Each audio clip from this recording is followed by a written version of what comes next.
Hello all and welcome back to the channel ज्याचं नाव आहे प्रसन्न जोशी. या व्हिडिओपासून इंजिनिअरिंगच्या सगळ्या ब्रँचेसचे डिटेल्स मी सगळ्या विद्यार्थ्यांना आणि त्यांच्या पालकांसाठी शेअर करणार आहे. आणि हा व्हिडिओ तुम्ही शेवटपर्यंत जरूर बघा, कारण या व्हिडिओमध्ये मी सगळ्यात पहिल्यांदा मेकॅनिकल इंजिनिअरिंगमध्ये सिलॅबस काय असतो आणि त्याच्यामध्ये नक्की काय शिकवलं जातं हे एक्सप्लेन करणार आहे. त्याच्यानंतर कोणत्या कोणत्या सेक्टरमध्ये तुम्ही मेकॅनिकल इंजिनिअरिंग झाल्यानंतर तुमचं करिअर असू शकतं याबद्दल मी थोडंसं तुम्हाला एक्सप्लेन करणार आहे. त्यानंतर अशा कोणत्या कंपनीज आहेत ज्या मेकॅनिकल इंजिनिअरिंग फ्रेशर्सना रिक्रूट करतात त्या संदर्भातसुद्धा मी तुम्हाला इथं माहिती देणार आहे. सो व्हिडिओ शेवटपर्यंत बघा आणि सबस्क्राईब केलं नसेल तर जरूर सबस्क्राईब करा.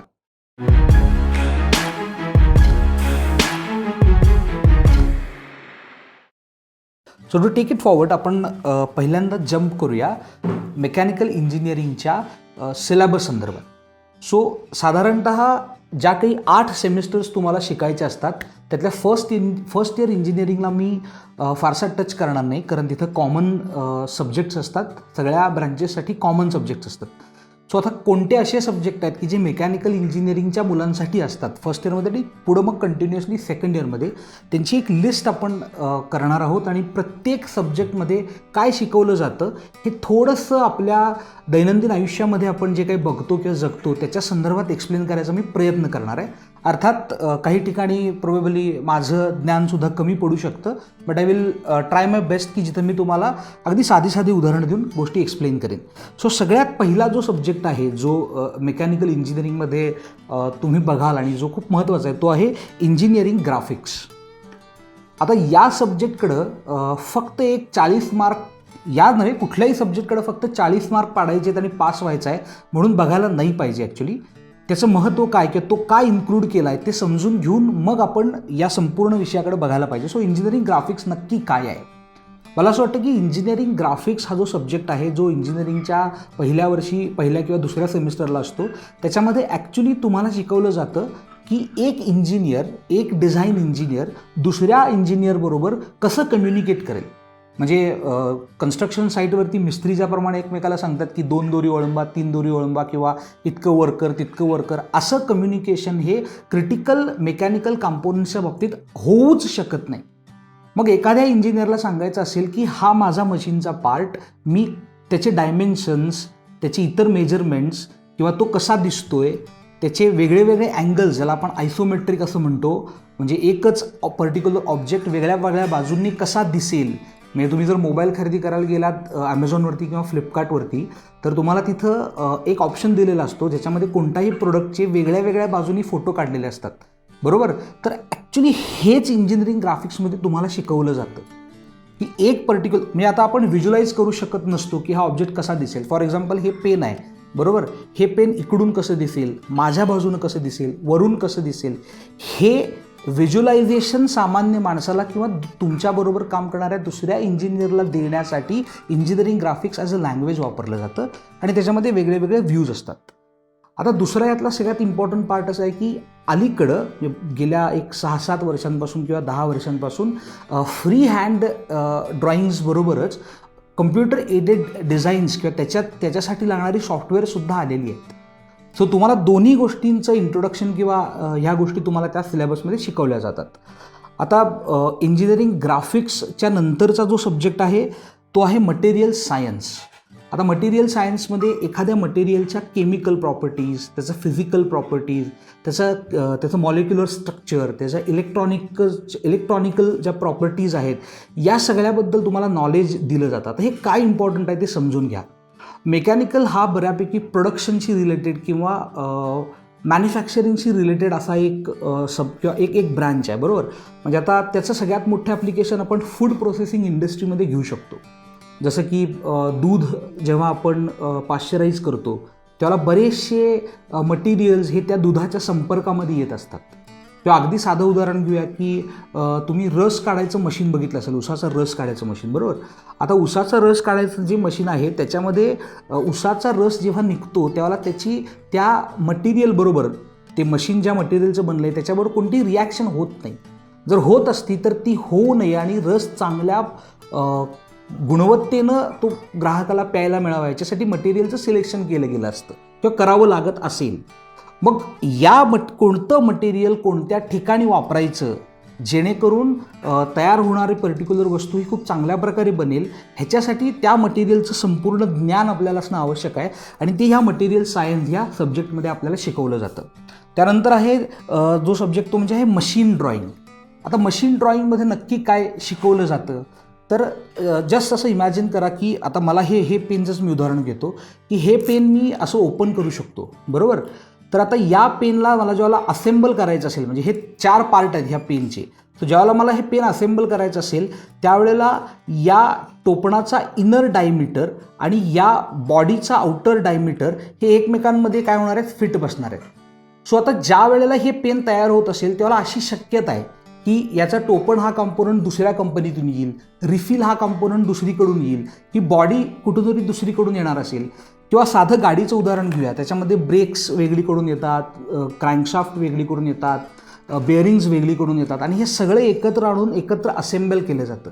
सो ह्याचे ड्रॉइंग्स आणि ह्याचे मेजरमेंट्स किंवा ह्याचे ग्रॅन्युअल लेवलचे जर डिटेल्स आपल्याला बनवायचे असतील आणि ते सगळ्यांमध्ये शेअर करायचे असतील तर ते मशीन ड्रॉइंग खूप इम्पॉर्टंट आहे, ज्याच्यामध्ये सगळ्या मशीन्सची डिझाईन आणि ड्रॉइंग्स बनवली जातात. सो मशीन ड्रॉइंग या सब्जेक्टमध्ये या सगळ्या गोष्टी कव्हर होतात. आता मॅन्युफॅक्चरिंग प्रोसेस हा एक पुढचा सब्जेक्ट आहे जो इंजिनिअरिंगच्या कोणत्या तरी सेमिस्टरमध्ये तुम्हाला शिकवला जातो.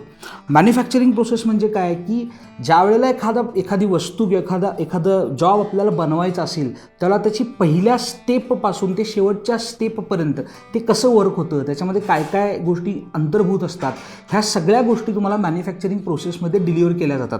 किंवा अजून एखादं मॅन्युफॅक्चरिंग प्रोसेसमध्ये डीप डाईव्ह करायचं झालं तर कास्टिंग असेल, फोर्जिंग असेल, म्हणजे कुठलाही जर तुम्ही मेकॅनिकलचा कॉम्पोनंट घेतलात, अगदी एक छोटासा रॉड जरी तुम्ही घेतलात, आयर्न रॉड, बरोबर, तरी तो बनवत असताना कास्टिंगसारखी गोष्ट, फोर्जिंगसारखी गोष्ट ही तुम्हाला मॅन्युफॅक्चरिंग प्रोसेसमध्ये शिकवली जाते. साधं उदाहरण घेऊया की आपण जेव्हा लोहारांकडे कुऱ्हाडीला अजून चांगला शेप वगैरे देण्यासाठी जेव्हा जातो तेव्हा तिथे कुऱ्हाड पहिल्यांदा भरपूर जास्त म्हणजे खूप जास्त टेम्परेचर असणाऱ्या आगीमध्ये ढकलतात, जेणेकरून काय व्हावं, ते मेटल थोडंसं सॉफ्ट व्हावं आणि मग ते त्याला ठोकून पाहिजे तो आकार देतात.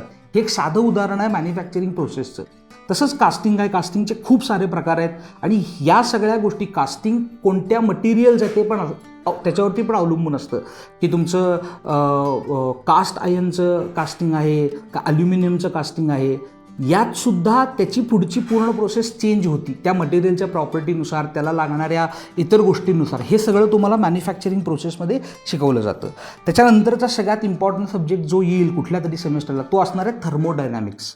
थर्मोडायनॅमिक्समध्ये काय शिकवलं जातं तर थर्मल सिस्टम्स आहेत, बॉयलर्स आहेत, टर्बाईन्स आहेत, बरोबर, किंवा कॉन्झर्वेशन ऑफ मास आहे, त्यानंतर हीट इंजिन्स आहेत किंवा पॉवर प्लांटचं नॉलेज आहे, थर्मल पॉवर प्लांट कसे वर्क होतात, ते कसं चालतं, त्यांचं सगळं हे कसं असतं. त्यानंतर वेगळ्या वेगळ्या केमिकल रिॲक्शन्स आहेत. सगळ्यात इम्पॉर्टंट म्हणजे रिफ्रिजरेशनशी रिलेटेड सगळ्या गोष्टी या थर्मोडायनॅमिक्समध्ये शिकवल्या जातात. अजून एक साधं उदाहरण मी तुम्हाला देतो की आपण जे नेहमी दूध पितो, बरोबर, आपल्या घरी जे दूध येतं पिशवी कट करून ते दूध पितो ते पाश्चराइज्ड मिल्क असतं. ह्याच्यामध्ये काय केलं जातं की दुधाला 15 सेकंदाच्या आतमध्ये 72 डिग्रीपर्यंत तापवून ते अचानक पुन्हा थंड केलं जातं. आता ही प्रोसेस करत असताना वेगळे वेगळे हीट एक्सचेंजर्स, चिलर्स या सगळ्या इक्विपमेंट्स आपल्याला तिथं वापराव्या लागतात आणि त्या कशा वर्क होतात, त्यांचे बेसिक प्रिन्सिपल्स काय आहेत, त्यांचे डिझाईन्स कसे असतात, त्यात कोणतं मटेरियल असतं, हे सगळं तुम्हाला थर्मोडायनॅमिक्समध्ये शिकवलं जातं. पुढचा जो सब्जेक्ट आहे तो आहे फ्लुइड मेकॅनिक्स. तुम्हाला माहिती आहे फ्लुइड्स आपल्या आयुष्याचा किती इम्पॉर्टंट भाग आहेत. साधं उदाहरण देतो की आपण जे लोशन्स आपण त्वचेवरती लावतो ते सुद्धा एक प्रकारचे फ्लुइड्स आहेत. किंवा काही वेळेला आपण ब्लड प्रेशरबद्दल बोलतो तर ब्लड हे पण एक फ्लुइड आहे. Try to understand my point. आता हे ब्लड ज्या वेळेला आपल्या वेन्समधून पास होत असतं आणि ते प्रेशर ज्या वेळेला आतून तयार करतं, आपण त्याला ब्लड प्रेशर असं म्हणतो. It is again a type of fluid mechanics. फक्त प्रॉब्लेम असा आहे की आपण त्याच्याकडे एक टेक्निकल शब्द म्हणून बघतो, आपण त्याची प्रॅक्टिकल ॲप्लिकेशन बघत नाही. ऑइल असेल, पाणी असेल, स्टीम असेल, या सगळ्या फ्लुइड्सचं वेगळ्या वेगळ्या सिच्युएशनमध्ये किंवा वेगळ्या वेगळ्या ॲप्लिकेशन्समधलं जे बिहेवियर आहे ते आपल्याला फ्लुइड मेकॅनिक्समध्ये शिकवलं जातं. अजून एक उदाहरण देतो की ज्या वेळेला आपल्या घरामध्ये बोरिंगच्या किंवा जे आपल्याकडे गव्हर्नमेंटचं पाणी येतं ते पाणी आपण ज्यावेळेला वरच्या टाकीमध्ये चढवतो त्यावेळेला त्या फ्लुईडचं जे काही त्याला लागणारं प्रेशर आहे, त्याला मागून पंप करायसाठी लागणारी एनर्जी आहे, ते सगळं जे काही नॉलेज आहे ते फ्लुईड मेकॅनिक्समध्ये अंतर्भूत असतं. म्हणजे जितके एल्बोज वाढतील तेवढा आपल्याला हेड वाढवावा लागतो. कारण एक एल्बो साधारणत 1.5-2 मीटरपर्यंत उंची वाढवतो. म्हणजे जर पाईपमध्ये एक टर्न आला, एक जॉईंट आला, एक एल्बो आला, तर हेडची उंची 1.5 मीटरपर्यंत वाढवावी लागते. मे बी थोडंसं कमी जास्त असेल, बट दिस इज ट्रू. आता हे सगळं तुम्हाला शिकवलं जातं फ्लुईड मेकॅनिक्सच्या सब्जेक्टमध्ये. त्याच्यानंतर IC इंजिन्स आणि गॅस टर्बाईन नावाचा एक सब्जेक्ट येतो. आता IC इंजिन हा सब्जेक्ट ऑटोमोबाईल इंजिनिअरिंगमध्ये खूप इम्पॉर्टंट आहे. अर्थात हा व्हिडिओ जेव्हा मी बनवतो आहे आणि हे सगळे सब्जेक्ट मी जेव्हा तुम्हाला सांगतो आहे तेव्हा मेकॅनिकल इंजिनिअरिंग बरोबरच प्रोडक्शन इंजिनिअरिंग किंवा ऑटोमोबाईल इंजिनिअरिंग किंवा एरोनॉटिकल इंजिनिअरिंग ह्याच्यामध्ये सुद्धा कमी अधिक फरकानं हे सगळे सब्जेक्ट तुम्हाला येत असतात. आता IC इंजिन्स आणि गॅस टर्बाईन्स जेव्हा आपण म्हणतो त्यावेळेला इंजिन कसं डिझाईन केलं जातं, म्हणजे साधा विचार करा की पूर्वी आपण BS3 किंवा BS4 इंजिन्स ऐकायचो. आता सध्या आपण बहुधा BS6 वरती शिफ्ट झालो आहे. का तर एन्व्हायरमेंटल पोल्युशन जे आहे ते कमी करण्यासाठी इंजिन्स जास्तीत जास्त एफिशियंट बनवली जात आहेत किंवा त्यांचं कार्बन एमिशन कसं कमी करता येईल जेणेकरून पर्यावरणाचं प्रदूषण कमी होईल ह्याचा विचार केला जातो आहे. किंवा बऱ्याचशा ठिकाणी आता रेल्वेमधनं स्टीम इंजिन जाऊन रेल्वे ही इलेक्ट्रिकलवरती चालणारी आणली जाते आहे.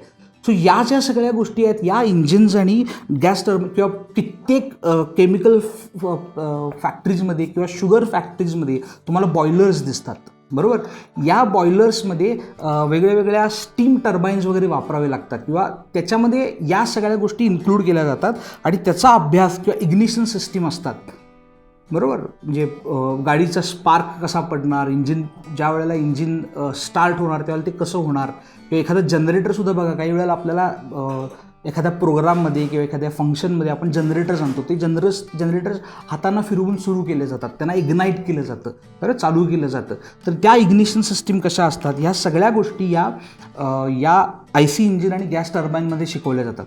म्हणजे पूर्वी बुलेट खूप कमी लोक वापरायचे, का तर किक मारून चालू करायला लागायची. एक जुनं इग्निशन सिस्टीमचं ते उदाहरण आहे. आता बुलेटसुद्धा आपण बटन स्टार्टनं सुरू करतो, म्हणजे इग्निशन सिस्टीम इम्प्रूव्हाइज झाली आहे.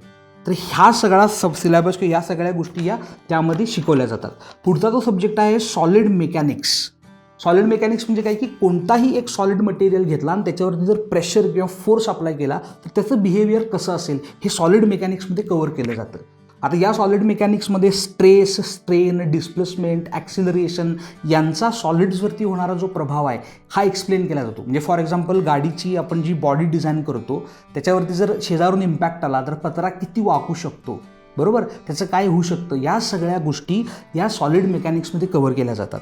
त्याच्यानंतर येतो तो मेट्रोलॉजी किंवा मेजरमेंट्स. म्हणजे ह्याच्यामध्ये काय होतं की मेजरमेंट्स कशी केली जातात, त्याची वेगळी युनिट काय असतात, या संदर्भातल्या सगळ्या गोष्टी या पर्टिक्युलर सब्जेक्टमध्ये कव्हर होतात. त्यानंतर असतो तो हीट ट्रान्सफर.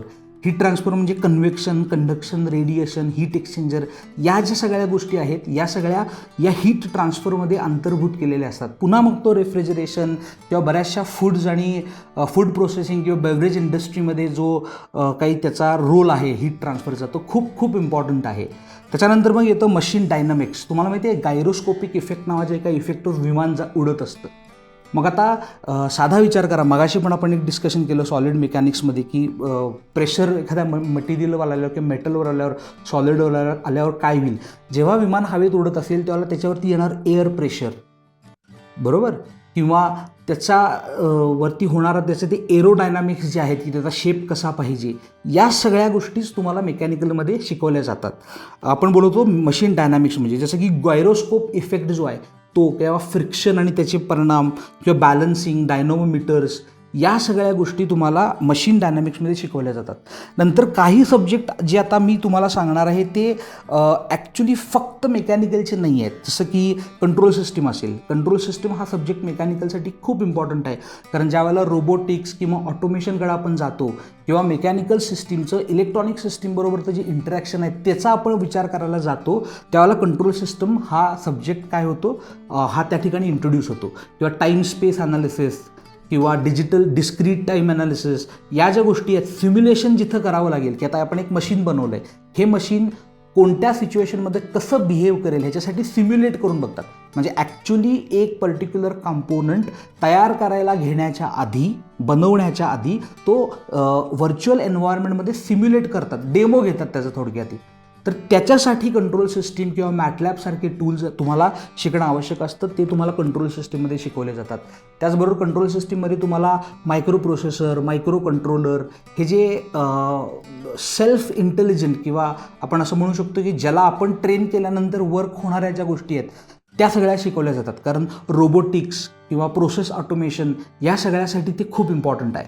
त्यानंतरचा जो सब्जेक्ट आहे तो mechatronics, which is a combination of mechanical components and electrical and electronic systems. त्या दोघांचं एकत्र इंटरफेस केल्यानंतर त्या कशा वर्क होतील. आता ड्रोनसारखं उदाहरण घ्या. आता ड्रोननं आपण शूटिंग वगैरे करत असतो बरोबर, किंवा बऱ्याचशा ठिकाणी पोलीससुद्धा आता ड्रोनचा वापर करतात. हे मेकॅट्रॉनिक्सचं उदाहरण आहे आणि ह्या गोष्टी तुम्हाला शिकवल्या जातात. आता हा जो सिलेबस मी तुम्हाला सांगतोय हा कमी अधिक फरकानं वेगळ्या वेगळ्या युनिव्हर्सिटीजमध्ये चेंज होतो. म्हणजे एखादा सब्जेक्ट तुमच्या इंजिनिअरिंगच्या सेकंड इयरच्या पहिल्या सेमिस्टरला एका युनिव्हर्सिटीमध्ये असेल तर दुसऱ्या युनिव्हर्सिटीमध्ये तो थर्ड इयरच्या पहिल्या सेमिस्टरला असू शकतो. Are you getting this? So हे सगळे सब्जेक्ट्स तुम्हाला मेकॅनिकल इंजिनिअरिंगमध्ये शिकवले जातात. आता समजा तुम्ही मेकॅनिकल इंजिनिअरिंग पूर्ण केलं तर तुम्ही कोणत्या कोणत्या सेक्टर्समध्ये जाऊन तुमचं आत्तापर्यंत गेन केलेलं नॉलेज युटिलाइज करू शकता. तर मॅन्युफॅक्चरिंग आहे, मायनिंग आहे, फूड प्रोसेसिंग आणि बेवरेज इंडस्ट्री आहे, त्यानंतर साऊंड आणि ॲकॉस्टिक आहे, त्यानंतर ट्रान्सपोर्टेशन इंडस्ट्री आहे, ट्रान्सपोर्टेशन किंवा आपण त्याच्याचबरोबर एव्हिएशन पण म्हणूया, आणि IT आणि अलाइड सर्व्हिसेसमध्ये सुद्धा तुम्ही ॲज अ मेकॅनिकल इंजिनियर काम करायला लागतं तुम्हाला. कारण कुठलंही आजचं सध्याचं कुठलंही एक पर्टिक्युलर सेक्टर हा फक्त एका इंजिनिअरिंगवरती नाही चालू शकत.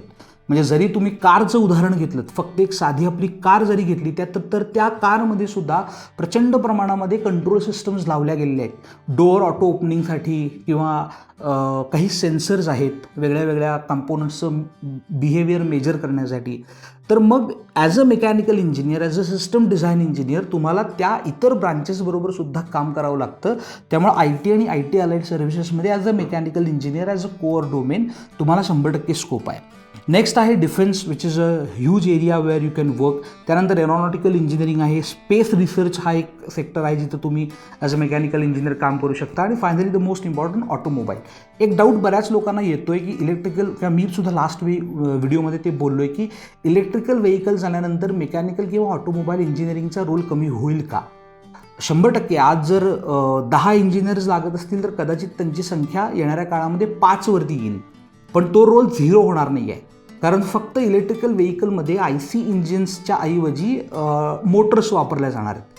पण त्या मोटर सिलेक्ट करणं, त्या मोटरचा टॉर्क, स्पीड, ह्या सगळ्या गोष्टीचं ज्ञान हे मेकॅनिकल इंजिनियर्सना असतं, त्यामुळे ते लागणार आहे. त्यानंतर गाड्यांचे चॅसेस डिझाईन करणं, त्यांची बॉडी डिझाईन करणं, जास्तीत जास्त लाईट वेट पण स्टर्डी गाडी कसं बनवता येईल ह्याच्या डिझाईन्ससाठी मेकॅनिकल इंजिनियर्स किंवा ऑटोमोबाईल इंजिनियर्सची आवश्यकता ही 100% असणार आहे. त्यामुळे पॅनिक व्हायची आवश्यकता नाही आहे. फक्त हे होणार आहे की पूर्वी जर तिथं 1000 जॉब्स असतील ऑटोमोबाईलसाठी तर त्यांची संख्या आता 500वर येणार आहे. सो तुम्हाला त्या 500मध्ये काम करायचं असेल तर तुम्हाला जास्तीत जास्त ह्या सगळ्या सब्जेक्टचा चांगला अभ्यास करावा लागेल आणि स्किल्स तुमचे एनहान्स करून घ्यावे लागतील. आता तुमचं इंजिनिअरिंग पूर्ण झालं मेकॅनिकलचं की तुम्हाला कोणते companies as a fresher hire करू शकतात इंडियामधले, तर त्यांची नावं अशी आहेत की टाटा मोटर्सच्या बऱ्याचशा कंपनीज आहेत, टाटा स्टील आहे, टाटा पॉवर आहे, TCS आहे. या सगळ्या अशा बऱ्याचशा कंपनीज तुम्हाला टाटा ग्रुपच्या as a fresher mechanical engineer hire करू शकतात. त्यानंतर किर्लोस्कर आहे, महिंद्रा अँड महिंद्रा आहे, भारत फोर्ज आहे, थिसन ग्रुप आहे, थर्मॅक्स आहे, L&T आहे, सिमेन्स आहे, जिंदाल आहे, त्यानंतर रिलायन्स आहे, त्यानंतर बजाजचे कंपनीज आहे, TVS मोटर्स आहे, त्यानंतर हिंदुस्तान एरोनॉटिकल लिमिटेड म्हणून एक स्वतः इंडियन गव्हर्नमेंटचा एक खूप मोठा युनिट आहे, तो त्या ठिकाणी आहे, तुम्ही जाऊ शकता. त्यानंतर DRDOमध्ये तुम्ही वेगळ्या वेगळ्या एक्झाम्स देऊन मेकॅनिकल इंजिनियर आणि रिसर्चसाठी तुम्ही जाऊ शकता. आणि इस्रोमध्ये सुद्धा तुम्ही जाऊन तुमच्या मेकॅनिकल इंजिनिअरिंगच्या नॉलेजच्या आधारावर चांगल्या प्रकारे तुम्ही काम करू शकता. दुसरी गोष्ट अशी आहे की खूप चांगलं आहे की मेक इन इंडियाच्या अंडर भारतामध्ये आता मॅन्युफॅक्चरिंग सेक्टरला किंवा मॅन्युफॅक्चरिंग सेगमेंटला खूप एनकरेजमेंट दिली जाते आहे. तो अशा सिच्युएशनमध्ये 1 वर्ष 2 वर्ष तुम्ही स्वतः कुठेतरी जॉब करून चांगल्या प्रकारे शिकून नंतर तुमचा छोटासा एखादा व्यवसाय जरी तुम्ही सुरू केलात, या मोठ्या इंडस्ट्रीजना ॲज अ सब वेंडर तुम्ही काहीतरी सप्लाय करणार आहे, तर 100% तुम्हाला या सगळ्यामध्ये स्कोप आहे. पण सगळ्यात इम्पॉर्टंट गोष्ट मला एक सांगायची आहे इथं, की तुम्ही मेकॅनिकल इंजिनिअरिंगला जरी ॲडमिशन घेतलं तरी computer science, IT, electronics, electrical यातलं ज्ञानसुद्धा तुम्हाला कंपल्सरी घ्यावं लागेल. म्हणजे मी मेकॅनिकल इंजिनिअरिंगचा आहे तर बेसिकली मला हे पटत नाही आहे की मी मेकॅनिकल इंजिनिअरिंग आहे, मी मेकॅनिकल इंजिनियर आहे, मी सिव्हिल इंजिनियर आहे, मी IT आहे, मी कम्प्युटर सायन्स आहे, हे असं एका ब्रँचनं दुसऱ्या ब्रँचला क्रिटिसाइज करणं किंवा नावं ठेवणं हे ऑलमोस्ट आपल्या समाजामध्ये जसं जातीयवाद आहे तसं आहे. असं असू शकत नाही. प्रत्येक ब्रँचला त्याचं स्वतःचं महत्त्व आहे. 2-3 ब्रँचेस एकत्र येऊन नवीन काहीतरी बनतं. त्यामुळे फक्त मेकॅनिकल इंजिनिअरिंगचे सब्जेक्टचा अभ्यास आपण करायचा आहे हे चुकीचं आहे. त्यामुळे पुढचा माझा जो व्हिडिओ असेल इलेक्ट्रॉनिक्स आणि इलेक्ट्रिकल किंवा इन्स्ट्रुमेंटेशनशी रिलेटेड तो सुद्धा जरूर बघा, जेणेकरून तुम्हाला ॲज अ मेकॅनिकल इंजिनियर त्या ब्रँचेसमधले कोणते सब्जेक्ट शिकणं आवश्यक आहे ते कळेल. आणि न विसरता सबस्क्राईब करा, कारण बऱ्याचशा पुढच्या व्हिडिओजमध्ये मी इंजिनिअरिंगच्या ॲडमिशनची पूर्ण प्रोसेस, त्यासाठी लागणारे डॉक्युमेंट्स, त्यानंतर ऑप्शन फॉर्म कसा भरायला पाहिजे, अशा बऱ्याचशा गोष्टी मी तुम्हाला सांगणार आहे. त्यामुळे जरूर माझ्या व्हिडिओला लाईक करा, हा व्हिडिओ शेअर करा आणि चॅनलला सबस्क्राईब करा. थँक्यू.